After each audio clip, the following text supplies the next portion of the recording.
everybody. Recognizing a quorum, I'm calling this meeting of the Cannabis Control Commission to order at 10:30 a.m. on April 3rd, 2018. Can I ask, can everybody hear me in the back? Thank you. Can I ask anybody recording this meeting? Let the public be put on notice this meeting is being recorded. Can I ask everybody please to put their cell phones on silent or shut them off? Thank you very much. I have a few comments before we get into the agenda. Yesterday was a seminal day in the thus far brief history of the Commission. We've hit other important milestones in the past in terms of promulgating our draft regulations and our final regulations, but yesterday was the first day that people were actually able to touch, at least electronically, the Commission, and we were able to touch back. And so it's an important event. I want everybody to know that we feel very proud of what we've accomplished thus far, but by no means are we declaring victory. We know we have a lot of hard work ahead of us, but we did want to recognize that accomplishment.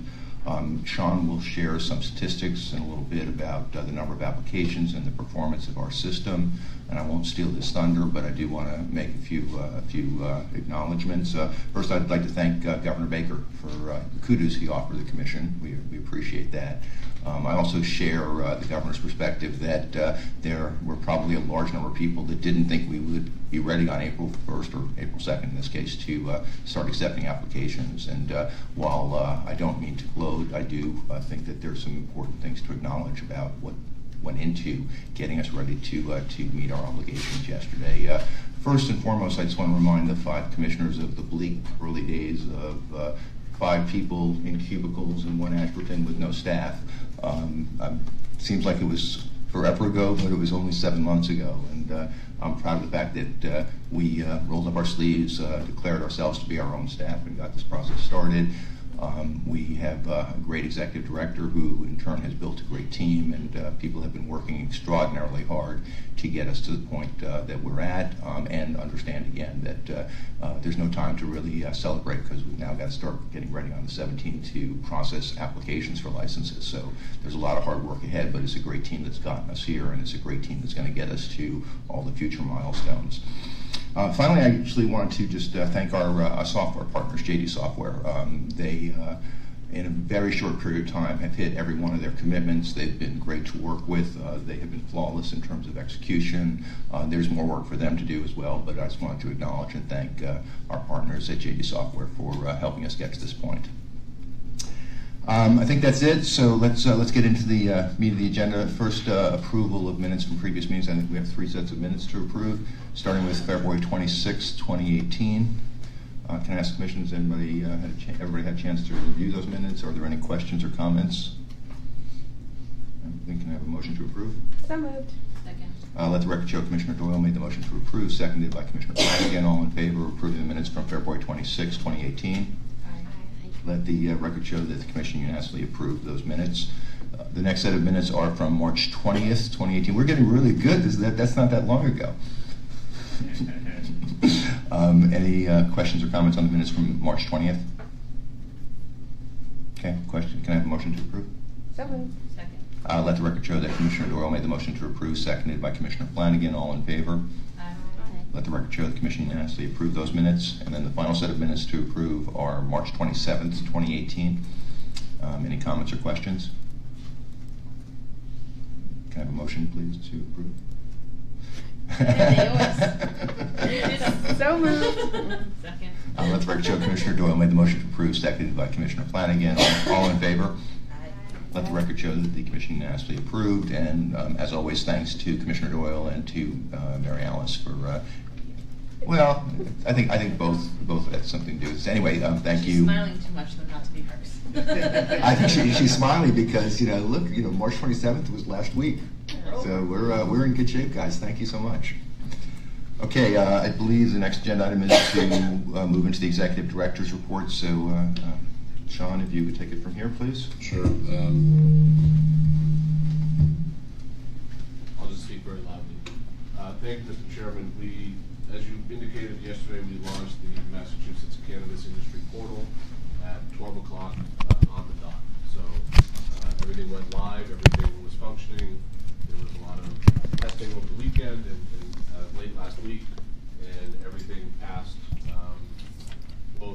testing as well as the rollout interactions that we had both with applicants for economic empowerment applications or priority certification, as well as You're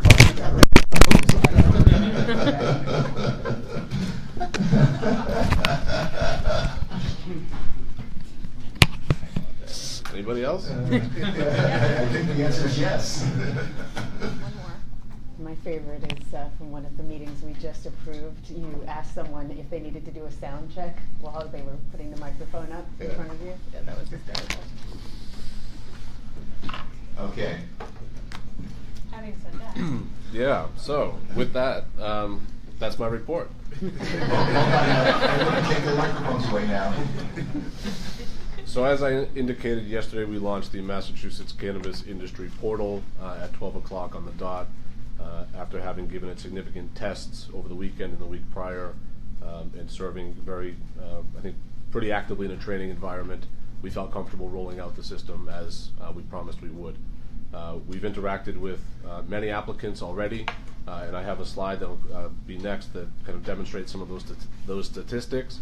The benefit of having this electronic system is we can pull data live and have access to it. So it's a really robust system. Speaking of interactions, there was a kind of analysis done this morning, and everything from all the interactions we had yesterday, the system remained flat from a performance standpoint. There were no blips, there was no stress, so we are very confident that as folks continue to interact with our system, it'll perform as expected.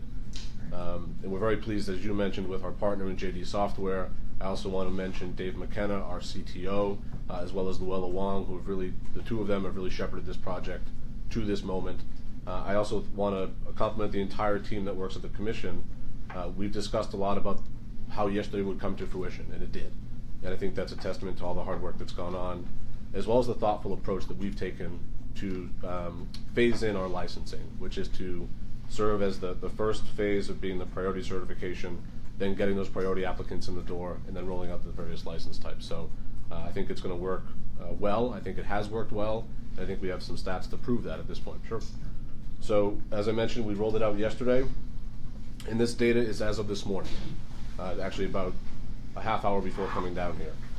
So we interacted with 274 user accounts that were created since yesterday at noon. That includes, those 274 user accounts have started in some way 218 applications. And there's a breakdown on the left-hand side. You'll see that RMDs, the medical operators, have started in some way 89 applications, and economic priority applicants have started 129 applications. On the right-hand side, you have a bar graph that demonstrates for economic empowerment applicants, there are 108 applications in some state, which is not filed with us. They've begun, and I think the rationale for that is simply there's 6 criteria that we're asking folks to fill in, and they're realizing that as they're getting a look at what the application requires, they're hopefully going and compiling that information. So we'll be sure to track that progress throughout. That said, as of this morning, there were 16 applications filed with the Commission. The middle, the kind of light tan there is applications that were withdrawn. I'm sorry, the light tan, there were 5 applications filed for economic empowerment priority status. There were 16 withdrawn. That is really folks being in the system and I think testing it out. I'll admit, one of them is mine, to make sure I went in, things function. I think you used good judgment withdrawing your I application. withdrew my application. We would have denied it. I think we all would have had to accuse ourselves. And that was really to make sure that the system was interacting well with customers and with constituents. So that was, I think a lot of folks have done that. I'm sure I'm not the only one. In fact, that we have the data to prove it. The RMDs, there are 59 pending in some way, shape, or form. They too are going through the system and interacting with it. There were actually 18 filed with us, and that's something that's pending in our system now, and 12 withdrawn. Again, that's folks that have interacted in some way. Another data point which I think is interesting is there were 10,400 actual requests of the system, and that's really transactions occurring in that folks are filling in fields, moving on to the next page, in some way interacting with our database. And that, again, is the system was very flat and therefore not stressed at all. And I think gives us a great deal of confidence moving forward that we can interact with folks and we can begin processing applications in a really short amount of time. So we're pretty confident in the way things have rolled out. We're very pleased with the progress we've made already, and I think this is something I'll continue to come back to the commission on, I guess, a weekly basis. So I wanted to ask if you would just set expectations for the audience and for other people that are interested in terms of updating these numbers and in terms of talking about how many were approved, just in terms of when you intend to update us on those numbers. Sure. So at some point, I would imagine next week's meeting, we should be prepared to bring some applications for priority certification to the commission for approval.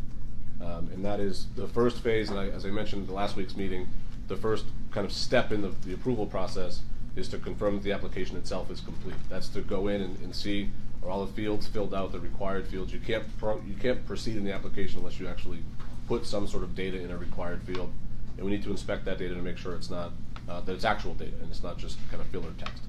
Similarly, the system allows folks to upload documents, making sure that those documents have something on them and it's not just again filler documents. So that's the first step. We'll then jump into substantive review. We will work with the Department of Public Health to reconcile information for RMDs that have a provisional or final certificate, and we'll start to dig into the economic empowerment applicants to make sure that 3 out of the 6 fields are met. But in terms of updating the data with respect to the number of applications, we'll do that weekly at these meetings. And in terms of a summary of the total number that have been approved, we'll do that at the end of the process. Yes. Not on an interim basis. That's correct. Yep. Okay. Thank you. Any questions from the commission for? Wonderful. One question. Sure. If prospective applicants would like to see the application, instead of going in and starting one and withdrawing, they also watch the tutorial? That's a great point, and I should have done that myself. So that's a great point. We've been uploading, I think, regularly as aggressively as we possibly can, guidance documents to the website, as well as the JD Software in partnership with us has produced guidance tutorials on how to create an account, how to go through the application process itself, as well as some troubleshooting. So if you forget your password, how to reset it, and if you want to change your email address, how to actually amend your user profile there. So I think folks are going through the system, and I would actually love to be able to pull some stats for next week on how many folks have actually engaged the videos. That'd be great. So I think the one plus and certain benefit of having this system is we do get real-time information from it. And I think today's a perfect example of our system launched yesterday, and we can already tell who's interacting with it with success. Great. Any other comments or questions? Well done. So now to the other elements of my report. Quick staffing update, and I just want to comment there are still 4 positions open on the Mass Careers page as well as on our website. Those positions are Digital Director, Fiscal Specialist, Executive Assistant, and Receptionist. Those close on Friday, and we have a good number of interests for each position at this point, and we will begin hopefully interviewing folks right away. And we are in the process on a number of other positions, which I hope to be able to fill in the coming weeks. So Great. our team is growing. What's the count now? What is the count now? Kind of changes daily. There are 13 total staff, including the 5 commissioners. The next item on my report is the Investigative Services RFP, which the Commission approved a number of weeks ago. I've provided you with a memo outlining the process to date. So as you recall, the RFP was issued on March 1st, or the Commission posted the RFP on March 1st. And this, a lot like our seed to sale and licensing procurement, was a very open, fair, and competitive process, but in a really condensed time frame to make sure we continue to meet our deadlines and objectives. So as a result, responses were due by March 19th. We received 7 complete responses. The PMT, the procurement management team, met and evaluated each of those 7 responses and invited 3 folks or 3 firms in for interviews and demonstrations.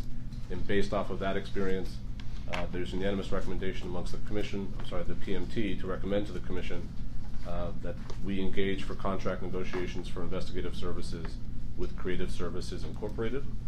Creative Services is headquartered in Massachusetts, right in Mansfield. They are currently a vendor for the Department of Public Health and the medical use of marijuana program, providing their investigative services and background checks. As a result, they have, I think, a great deal of experience in cannabis licensing in particular, as well as in the Massachusetts market, and they do know a lot of the players that they've already interacted with and done background checks on. And so I think as we build our team, there's a certain value there to make sure that we can learn from their experience and their exposure, as we have been with DPH to date already. And similarly, I think there's a lot that they can help us in building out our background check process and making sure that the background check packet of the application process is as complete as possible as we roll out our application types. And then finally, and perhaps most importantly, they provide us a very competitive pricing model. That said, we still need to entertain negotiations and continue to work through that, but based on their entire proposal, there was unanimous recommendation amongst the PMT to recommend to the Commission that we engage in contract negotiations with Creative Services Incorporated. Thank you. And thank you. Who's on the PMT? It was myself, Christine Bailey, our General Counsel, Mary Alice Gill, Adriana Campos, and Commissioner McBride. Great. Thank you to all. Any questions? Commissioner Doyle? I'm sorry, you made your question based on it, though. That's a thumb face. So the request specifically, make sure I got it right, is to authorize the executive director to enter into negotiations with the chosen vendor. That's correct. And this too would be similar to the seed to sale and licensing procurement, where the authorization would be for me to entertain negotiations. I would bring any final contract back to the Commission for your final approval. Can I just ask about the time frame? As soon as possible, I would say in the next 2 weeks, hopefully, to bring a contract back. Right. Okay. So can I have a motion then to authorize the executive director to enter into negotiations? Excuse me. Second. I'll let the record show Commissioner McBride made a motion to approve, seconded by Commissioner Doyle. All in favor? Okay, let the record show that the Commission unanimously approved authorizing the executive director to begin negotiations. Thank you. Next up. The next item is the issuance of an RFP, or hopefully 2 RFPs. As the Commission will recall, there was an earlier discussion about the long-term headquarters and office space for the long-term home of the Commission, and the discussion primarily circled around the search area as well as, I guess, geographically where the Commission wanted to reside.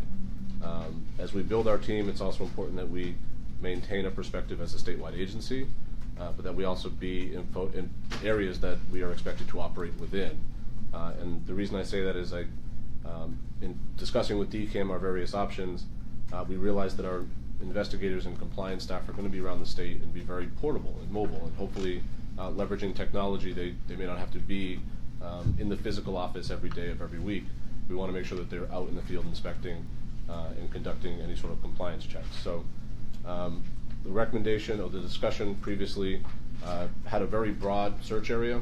I've made an attempt to narrow that down and make a recommendation to the Commission. As you will recall, there's a good process that needs to occur for the Commission to actually identify a location and ultimately build out any space that we intend to occupy. And that is largely led by or supported by the Division of Capital Asset Maintenance and Management, DCAM, for us acronym junkies. And we've worked with them to date. I think we're in a good place to identify a much narrower search area. And so I would seek the Commission's approval of the issuance of an RFP for 2 RFPs. The first being our headquarters, which is about 13,000 square feet, just north of 13,000 square feet in the city of Worcester. The second RFP with the issuance of a satellite office RFP for just above 5,000 square feet in the city, not the city of Boston, within a quarter-mile radius of a rapid transit T-stop. So that's really MBTA. That could certainly be the city of Boston. It could certainly be downtown Boston, but it may also be the kind of suburbs north and south of Boston, wherever the MBTA is able to operate and there's sufficient office space available. So that is based off work we've done with DCAM to identify other like office situations for other state agencies and leveraging really their experience, the real breadth of experience that they have in securing and identifying office space. How big would you, are you estimating for the satellite office? How many square feet? Just north of 5,000 square feet, which is roughly a little bit larger than our temporary office space now. I also, the 13,000, just north of 13,000 square feet for our headquarters, does include public meeting space for the commission. So that would be the kind of the home and the headquarters of the commission's operations. From a head count standpoint or developing the square footage, what I've done, because this is also, we're seeking, I would recommend a 10-year lease. So you're really trying to project what does this commission look like 10 years from now, which is a very difficult exercise. But we do know that within this calendar year, we will be absorbing the medical use of marijuana program and the personnel that are tied to that program and that are working in that program. And so what I've done is I've essentially stacked our expected head count with their current head count without taking any sort of steps to merge roles or just kind of, it's really just a stacking. That is, I think, intentional to make sure that as this commission grows, and I'm sure there's going to be positions we want to add or merge, or there's going to be some growth and contraction, that we have the ability to do that, and we're not, as soon as we move in, cramped. So, but I also want to make sure that we have sufficient space for public meetings and conference rooms and breakout rooms, and so I think the 13,000 square feet incorporates that. Similarly, having a satellite office in Boston allows us to keep some personnel in the city of Boston. It also allows us to have swing space. Within the MTA radius. That's correct. Yep, in the Metro Boston area, accessible by train, and that is intentional to allow for folks to be headquartered here, but also allow for swing space for any professional staff that may need to be in the Metro Boston area at some point during the day. So my expectation would be, for instance, that I would be between both offices, and I'm sure many of the commissioners will as well. So I want to make sure we can facilitate that space and not, again, be cramped when doing so.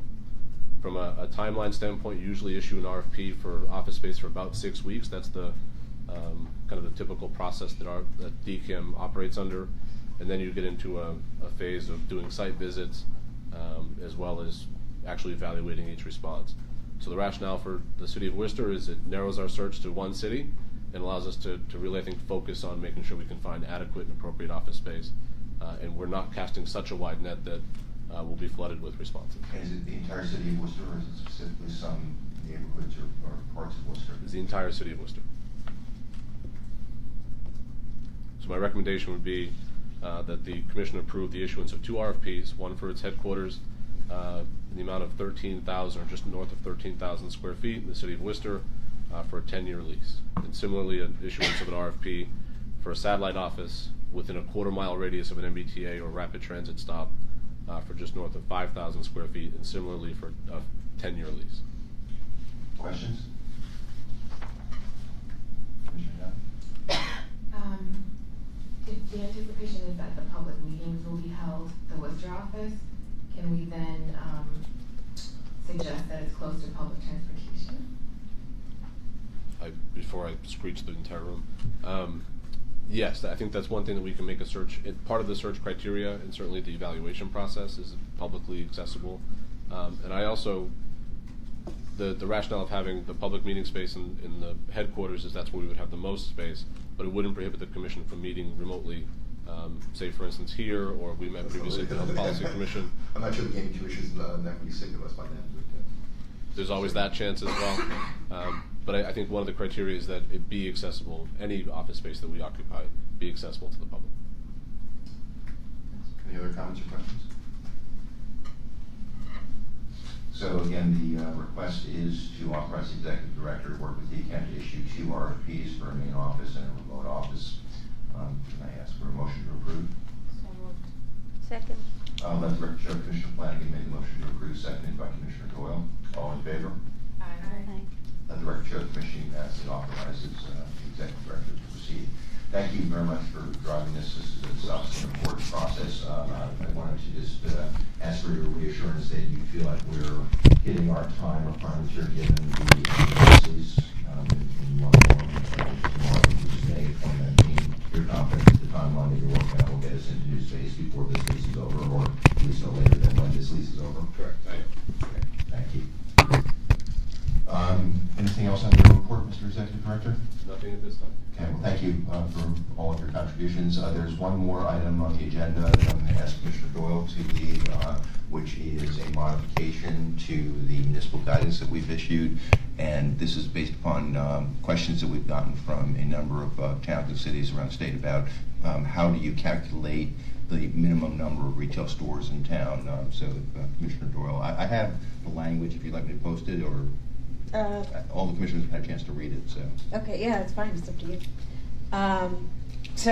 By way of background, 94G Section 3A2 subsection Roman numeral 2 discusses local control processes and requires an election procedure in cities and towns that voted yes on question 4, or if they're acting after December 31st, 2019.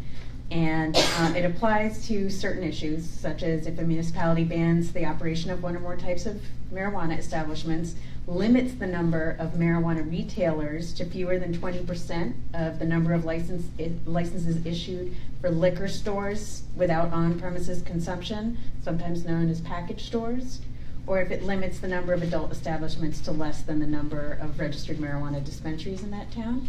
And what we're talking about today is that middle one, where cities and towns are trying to calculate 20% of their liquor stores, their package stores. And the cities and towns have asked us what to do when they come up with less than a whole number, or a number that is, halfway between two whole numbers. So the problem is with 20%, if you can't divide a number cleanly by 5, or if you have fewer than 5 liquor stores, you're going to get this problem. So what I'm recommending, if a municipality has less than 5 liquor stores and the calculation produces less than a whole number, the municipality should round up, because we have stated that we will honor properly enacted bans. But I don't think we should have that same policy for something that turns out to be an effective ban, because the 20% comes to 0.7 or 0.6. Okay, well, obviously I'm not a math genius, but whatever it comes out to. So we would like municipalities to round up, and if they round up, then we will accept that determination. By the same token, if they have more than 5 liquor stores, but the number does not divide cleanly by 5, so for example, you have 11 package stores, 20% of that number comes out to 2.2. Good job. I did it in advance. With a calculator, I might add. Somewhere my 5th grade math teacher is cringing.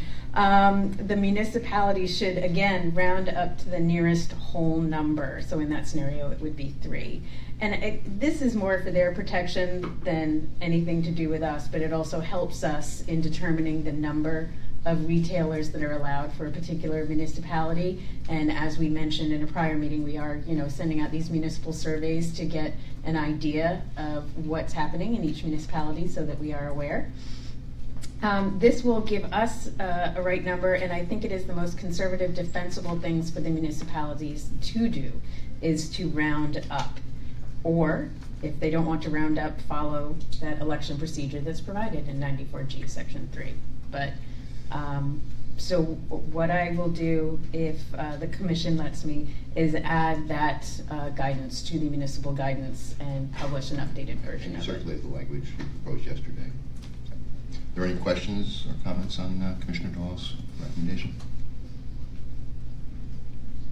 Well, first of all, thank you for taking on this kind of slightly challenging issue. So can I ask then for a motion to approve adding proposed language to the municipal guidance? So moved. I'll second myself. You can. I think you're allowed to, aren't you? Yeah, sure. Let the record show that Commissioner Tennell made the motion to approve, seconded by Commissioner Doyle. All in favor? Let the record show the commission unanimously approved the proposed language. Thank you again for taking that on, Commissioner Doyle. No problem. Once again, I think a pretty quick meeting. I am not aware of any additional topics that I was not aware of when I published the agenda last week, so there being no further business before the commission, I'm adjourning this meeting as of... Oh, thank you very much. I keep forgetting that. Next meeting, same time, same place. So Tuesday the 10th, 10:30 a.m. at the Gaming Commission. Thank you very much for helping me on that. Now, there being no further business before the commission, I am adjourning this meeting as of 11 a.m. on April 3rd, 2018. Thank you very much, everybody.